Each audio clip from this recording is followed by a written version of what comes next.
Bonjour à toutes et à tous et bienvenue au 1345 Live, le rendez-vous hebdomadaire proposé par la FSPF. Pendant 15 minutes environ, nous aborderons les dernières actualités de la pharmacie d'officine en compagnie du président de la FSPF, Philippe Besset.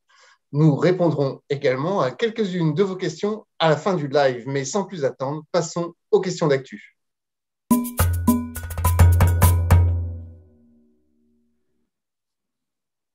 Bonjour Philippe. Bonjour. Bonjour. Les derniers chiffres de l'Observatoire de la rémunération vous ont été présentés mercredi dernier. Pouvez-vous d'abord nous rappeler quel est l'objet de cet observatoire? Oui, dans la Convention nationale pharmaceutique, nous avons mis en place avec l'assurance maladie un suivi de l'ensemble des rémunérations conventionnelles.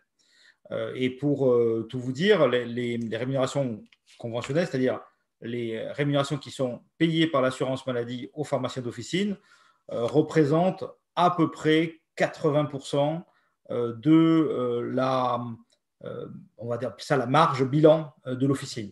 Hein, le reste étant les produits non remboursables, évidemment, ou les prestations non remboursables. Et donc, c'est un suivi qui est très important. Il est maintenant, nous commençons à avoir une série longue, puisque la convention date de 2012, pour rappel. Et donc, nous suivons depuis 2012 les chiffres de l'officine pour voir comment ils évoluent. Et donc, bien entendu, c'est un constat qui est partagé, qui parfois donne lieu à des désaccords, hein, sur la façon de compter. Mais en tout cas, c'est extrêmement utile. C'est 2 fois par an, donc, en juin et puis au mois de septembre. Alors justement, l'an passé, vous aviez qualifié les chiffres d'insincères. Alors qu'en est-il de la dernière mouture?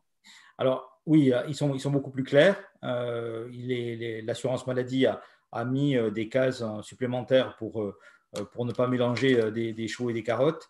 On a une petite diapo à diffuser, si vous voulez la commenter en même temps. Ben, je vais faire ça. La voici. Alors, oui, ben, en effet, Christophe, c'est un tableau particulièrement clair. Effectivement, je vois que vous chaussez vos lunettes et vous Oui, faites. oui. Bon, c'est un tableau que peut-être je vais commenter plus tard, enfin, plus en détail, mais quand même. Hmm. On voit 2012, la colonne de 2012.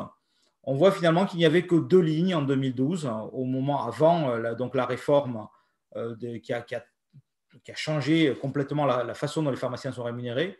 Il y avait une ligne qui était la marge, 5 milliards et demi, et une ligne qui était les remises génériques à 966 millions d'euros. Voilà. On voit en 2020 qu'il y a un sacré paquet de lignes, Christophe, hein, un sacré Oui, paquet de oui. lignes, donc voilà, qui ont toute une réalité et qu'il faut suivre ligne par ligne pour l'année. Je ne vais pas faire cet exercice-là. Je Hmm. vous invite à aller sur la ligne bleu foncé du bas, la dernière, D'accord. puisque en fait, c'est là qu'on voit ce qui sert à l'officine pour fonctionner. Donc, on Hmm. voit en 2012 6 milliards 467 millions. Hmm. Pour rappel, hein, donc l'officine française, je l'avais dit la semaine dernière, c'est 35 milliards d'euros de chiffre d'affaires. Voilà. Hmm. 35 milliards d'euros de chiffre d'affaires, à peu près 30% de marge, bilan, hein, je parle. C'est un peu moins maintenant, mais entre 29 et 30% de marge. Donc, à peu près 10 milliards de marge. Et là, on s'intéresse dans cet observatoire à 6 milliards 5, 6 milliards 467 sur les 10 milliards de l'officine. Et c'est ça que les partenaires conventionnels ont en gestion. Hmm. L'objectif du syndicat est que cette dernière ligne, forcément, augmente de telle manière à ce que les pharmaciens puissent maintenir leur pouvoir d'achat, maintenir le pouvoir d'achat des salariés de l'officine et faire face aux évolutions des charges. Vous voyez, 6 milliards 467, si on voit les années suivantes, on arrive à 2016, donc si on compte 4 ans, 2016, à 6 milliards 673 millions. Ça, c'était la période précédente. On est ensuite passé sur la période dite celle de l'avenant 11, Hmm. où on est sur de 6 milliards 173. Vous voyez, on a eu 2 années de chute, puis une année de restabilisation, et en fait, une autre année de chute, si on enlève les dispositifs Covid, Là, si vous voyez, si vous lisez juste à la ligne bleu clair, vous voyez qu'on passe de 6,685 à 6,571 milliards, donc une chute de 1,5%, mais compensée par les dispositifs Covid, les masques, les tests antigéniques, les indemnisations versées par l'assurance maladie, ce qui fait une année 2020 à 6,751 milliards, donc une augmentation d'un peu plus de 60 millions d'euros sur l'année. En fait, cette augmentation, c'est ce qu'il nous faut pour maintenir le pouvoir d'achat des salariés et des titulaires. Donc, en fait, c'est assez extraordinaire, si vous voulez, de cette année 2020, parce qu'elle aurait dû être en chute du fait de l'avenant 11. En fait, elle ne l'est pas du fait du Covid. Et même si, comme on l'a déjà dit, les officines sont très éclatées autour de cette réalité moyenne, mais il y a des gens qui ont très fortement perdu, des gens qui ont été gagnants parmi nous.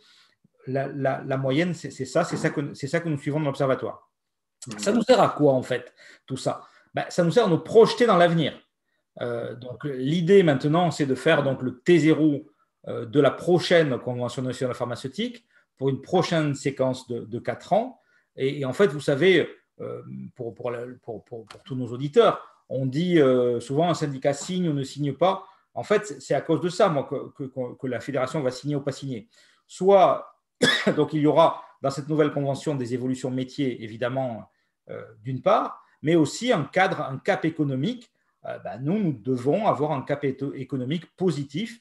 Et franchement, moi, j'ai les yeux rivés sur la dernière ligne, sur cette ligne qui est une ligne qu'il faudra voir augmenter dans les années à venir. Évidemment, nos partenaires de l'assurance maladie ont une vision tout autre, puisque s'ils sont d'accord pour faire évoluer, on partage l'évolution métier. En revanche, eux, leur objectif est de contraindre la dépense.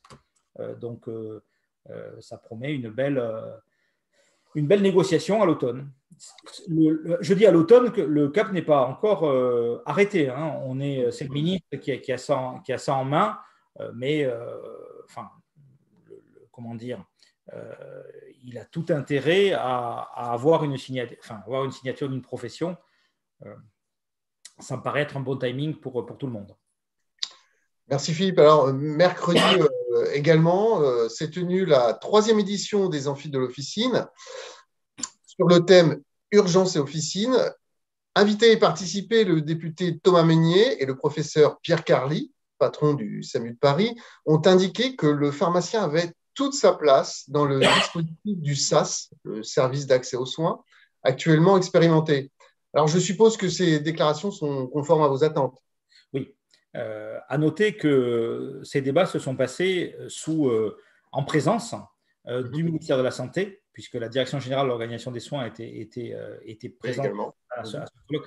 C'est important parce que autant le professeur Carly et notre député Thomas Meunier ont été très insistants et très volontaires sur la place du pharmacien dans le dispositif. Et donc, le ministère était un petit peu, on va dire, en corner, parce qu'il y avait que des médecins à la table. Hein. C'était une table ronde où, en fait, il n'y avait que des médecins. Et que des médecins qui voulaient que les pharmaciens travaillent avec eux dans le cadre du service d'accès aux soins. Donc, c'était quelque chose. Dans ces débats, vous savez, qui sont sur la place publique actuellement, sur les crispations entre métiers, en fait, quand sur le terrain et dans la pratique, et même à haut niveau, quand il s'agit du travail, il n'y a pas ça. Qu'est-ce qu'on retient de ce colloque? On retient de ce colloque que nous allons probablement pouvoir lancer des expérimentations à l'automne pour l'intégration des pharmaciens au SAS, dans les soins non programmés, dans la permanence des soins. Beaucoup de choses à voir, et je vous invite à aller voir les amphis, puisqu'on les a en replay, donc vous pouvez écouter tout ça. Sur la chaîne Vox Pharma. Alors par ailleurs, Philippe, l'arrêté permettant la reprise des 3 d'angine à l'officine à partir du 1er juillet est paru également le 30 juin, journal officiel, un mercredi très riche en événements. Alors, en pratique, quelles sont les conditions de leur réalisation à l'officine? Alors, reprise, moi, je ne sais pas pourquoi vous dites ça. En fait, c'est le premier jour où on a le droit de le faire parce Oui. qu'aujourd'hui, en fait, plus exactement hier, est passé aussi au journal officiel l'arrêté d'approbation de l'avenant 18 qui fixe les modalités économiques. Il faut vraiment que les choses soient claires pour les confrères. On signe un avenant conventionnel, mais il n'a force de loi que quand il passe au journal officiel. Donc, c'est hier. Voilà. Donc, ça veut dire que dès aujourd'hui, sous condition de formation, mais vous devez déclarer votre formation, vous pouvez faire des TROD nasopharyngés et les facturer à l'assurance maladie au tarif de 6 euros, incluant le dispositif qui a un prix limite de vente de 1 euro. Voilà. Et ça permet pour toute personne qui arrive avec un mal à la gorge ou qui arrive avec une demande ou qui arrive en disant qu'elle a une angine ou qui arrive en demandant un pastillage ou un collutoire, de lui proposer, après un questionnaire assez rapide, de faire ce test nasopharyngé, oropharyngé, pardon, ce test oropharyngé qui va permettre de détecter si l'angine est virale ou microbienne, et si elle est bactérienne, il faut l'adresser au docteur, au médecin, et si elle est virale, on se contente d'un traitement symptomatique et de surveillance.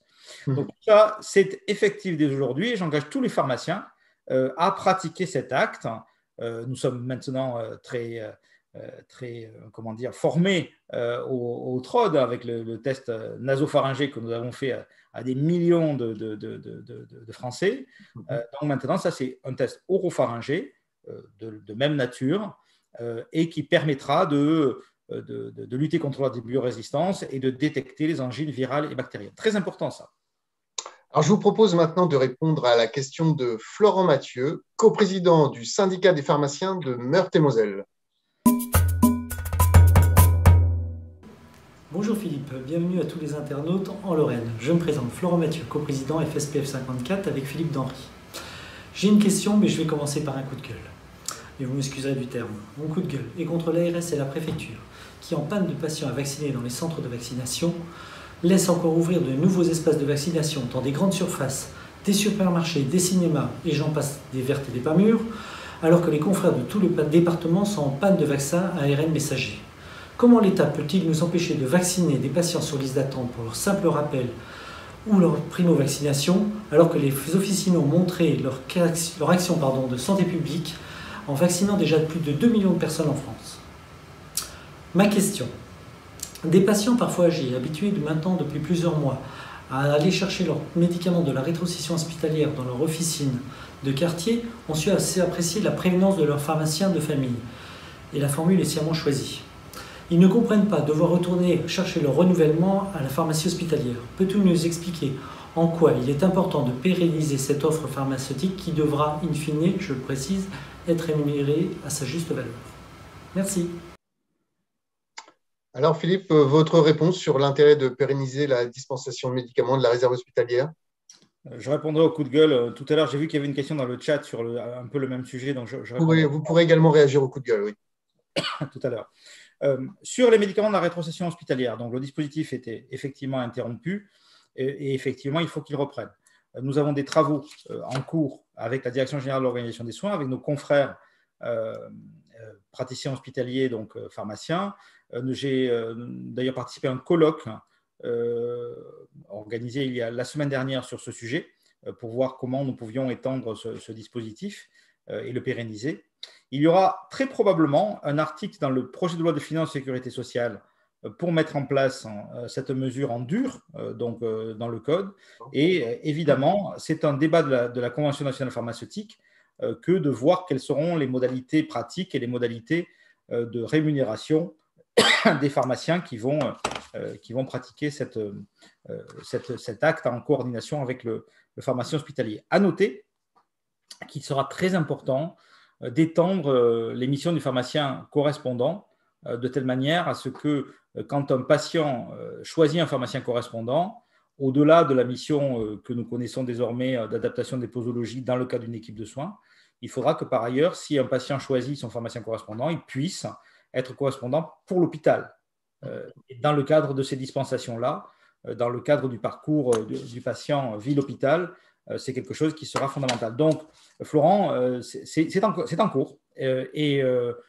Bien sûr, on peut regretter l'interruption. La fédération a écrit au ministre pour regretter cette interruption de quelques mois, mais ce sera très probablement dans le PLFSS.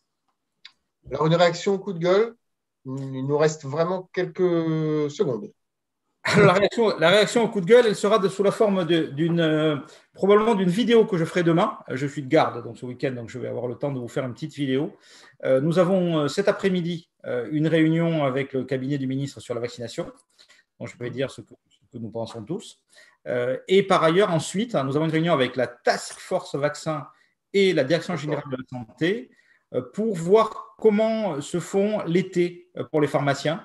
Comment se font les coopérations avec les centres, entre pharmacies, avec les autres prescripteurs, comment on peut organiser l'aller vers les patients, comment on organise la distribution de vaccins Pfizer, puisque c'est actuellement en cours.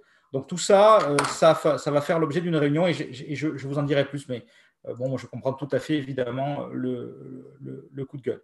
J'ai pas trop de temps, malheureusement, j'ai pas mal de questions, mais j'ai pas trop de temps. Alors, je vous propose de ne pas passer le jingle. Voilà. Comme ça, voilà. Et vous pouvez répondre à une question des internautes. On va gagner un petit peu de temps. Non, en fait, je ne vais pas répondre à une question. Je vais vous dire ce que je vais faire là, juste à l'instant, parce que c'est 14h01. Oui. Nous avons cet après-midi quelque chose de très, très important, qui est le premier comité d'interface entre les pharmaciens d'officine et l'Agence nationale de sécurité des médicaments pour voir tous les sujets que nous avons avec la NSM. Et ils sont nombreux. Les biosimilaires, les vaccins, le suivi des médicaments en rupture. Enfin, nous avons énormément de sujets avec la NSM, donc c'est une réunion très importante, donc j'espère que je vous parlerai la semaine prochaine.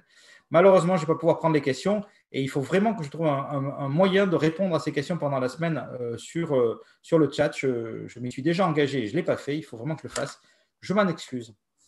Eh ben, merci Philippe Besset et merci Florent Mathieu pour la question vidéo. Je vous donne rendez-vous la semaine prochaine, toujours à 13h45, pour un nouveau tour d'horizon de l'actualité pharmaceutique. En attendant, je vous souhaite une bonne fin de journée à toutes et à tous. Merci, au revoir. Au revoir, à bientôt.